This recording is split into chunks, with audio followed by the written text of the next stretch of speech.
Quatrième et dernière portion d'entrevue pour ce qui est du suivi du conseil de ville de la municipalité d'Ayers-Cliff. Un bloc en vrac dans lequel on va parler des restaurateurs, on va parler d'une offre d'emploi et des travaux de la salle communautaire, mais j'ouvre cette portion d'entrevue avec les Servites de France qui ont finalement acheté le collège Massawippi, ce qui veut donc dire que l'offre d'achat qu'avait déposée la municipalité a été refusée. Alors, M. Gérin, je vais vous entendre là-dessus. On le sait, vous n'étiez pas favorable à cette offre d'achat, mais évidemment, le conseil est allé de l'avant. On l'avait déposé. Il y avait beaucoup d'espoir de la part des membres du conseil. J'imagine, je ne sais pas si vous avez eu l'occasion, depuis que vous avez reçu la réponse, d'avoir les échos de vos collègues.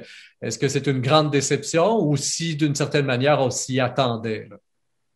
Ben, je vous dirais qu'on s'y attendait. Et puis, une de mes objections aussi, c'est que bon, je trouvais qu'on travaillait pour rien parce qu'on avait des fortes raisons de croire qu'on ne serait pas correctement positionné à cet égard-là. Finalement, de toute façon, on a eu la confirmation que la branche française des Servites, qui était partenaire anciennement dans l'école, puis tout ça, ont acheté.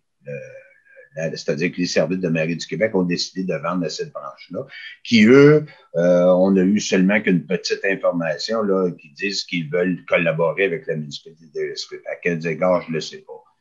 Et puis, on verra. On n'a pas eu de contact avec eux encore parce que c'est tout récent là, qu'on a eu une réponse formelle des services de mairie du Québec comme quoi ils les avaient vendus à la branche française des services.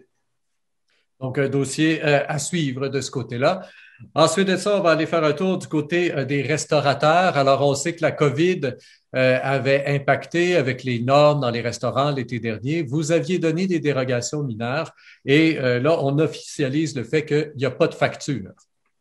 Non, c'est ça. C'était une formalité. On avait convenu, là, quand on a accordé cette dérogation-là, je ne sais pas trop, là, au printemps dernier ou au début de l'été dernier, qu'il n'y aurait pas de frais, sauf qu'il fallait seulement que la formaliser. We knew, we'd already known that it was going to be free, this derogation, to extend their outside services until last November, but it was a technicality.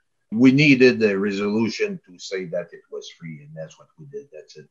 But nothing Est-ce que, en prévision de l'été 2021, là, puisque vraisemblablement tout ça ne sera pas terminé, est-ce que c'est déjà là en réflexion du côté du Conseil de ville et qu'on se prépare à faire un copier-coller en ce qui concerne les terrasses pour 21? Ben, c'est pas une grosse réflexion à avoir. On verra quelles seront les conditions qui seront permises et puis on verra quelles sont les restrictions au restaurant puis on verra si c'est encore approprié. Si c'est encore approprié, ben on prendra encore une décision en fonction d'aider les commerçants le plus possible. Offre d'emploi comme secrétaire réceptionniste, donc un poste là est ouvert chez vous. Jusqu'à quand les gens peuvent déposer leur candidature et puis qu'est-ce qu'on recherche là, comme profil? En fait, on cherche une stabilité au poste de secrétaire réceptionniste à la municipalité. On a plusieurs personnes qui le font.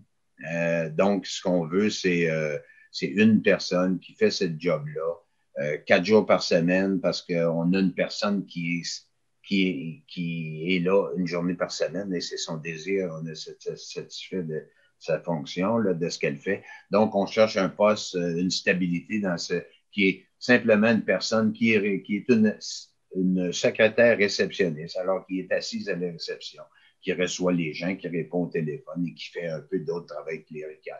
Alors, c'est le seul but de cette offre d'emploi-là, qui doit, je me souviens pas là exactement, M. Perra, mais je pense que c'est vers peut-être le 22 février ou dans ce coin-là, là, mais j'ai pas la date en mémoire, là, la date de fin de possibilité d'appliquer. Les travaux de la salle communautaire, comme souvent ça arrive dans les travaux, ben, il y a des surprises et là, c'est ce qui vient d'arriver, sauf que c'est une surprise qui coûte assez cher et qui fait en sorte que on est obligé là, d'ajouter 7 850 à la facture. Ben oui, c'est une augmentation prévue des travaux d'à peu près, je sais pas là, 15 vite dit comme ça. Mais le promoteur s'est aperçu en enlevant l'ancien recouvrement qu'il était installé directement sur les surfaces, sans fourrure, là, sans forens. puis sans Tyvek, là, qui est une membrane nécessaire dans ce type de travaux-là. Alors, donc, c'était des coûts non prévus de presque 8 000 $. Ça, c'est 1 900, je pense. Et puis, avec ça, ben, on installe aussi deux ventilateurs de toit, là, comme on voit sur les maisons habituellement.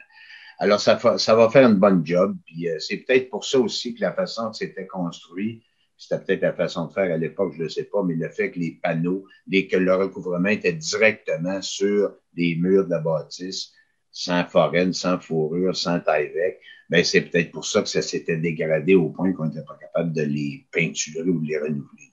Alors maintenant, on va avoir un matériau de qualité bien installé et ça devrait durer pour plusieurs années, donc au moins quelques dizaines d'années tout le monde. Et on conclut cette portion d'entrevue en vrac avec la persévérance scolaire. Les conseillers ont cru bon d'appuyer les projets en vue de la persévérance scolaire, surtout que vous avez chez vous sur votre territoire 2 écoles primaires, une francophone, une anglophone, ce qui est assez rare dans les petites municipalités là, de la MRC, même Frémagogue. Oui, puis la persévérance scolaire, vous savez, au niveau de la société, c'est très important. Puis après ça, les répercussions économiques de tout ça sont importantes. Le décrochage a des impacts économiques très négatifs. Alors, évidemment, à chaque année, la semaine du 15 au 19 février, toujours la semaine ou autour de ça, la semaine de persévérance scolaire. Et moi, j'insiste toujours pour qu'on ait une résolution appuyant cette semaine. Et puis, je trouve que c'est très important.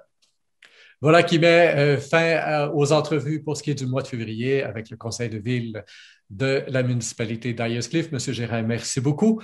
Chers auditeurs, je vous invite à écouter les autres entrevues réalisées au mois de février. D'ailleurs, à la fin de celle-ci, vous aurez des liens vers 2 de ces entrevues, entre autres celle où on parle du Ripple Cove, qui est le sujet de l'heure, bien évidemment, actuellement à Ayers-Cliff. Au microphone, Rémi Perra.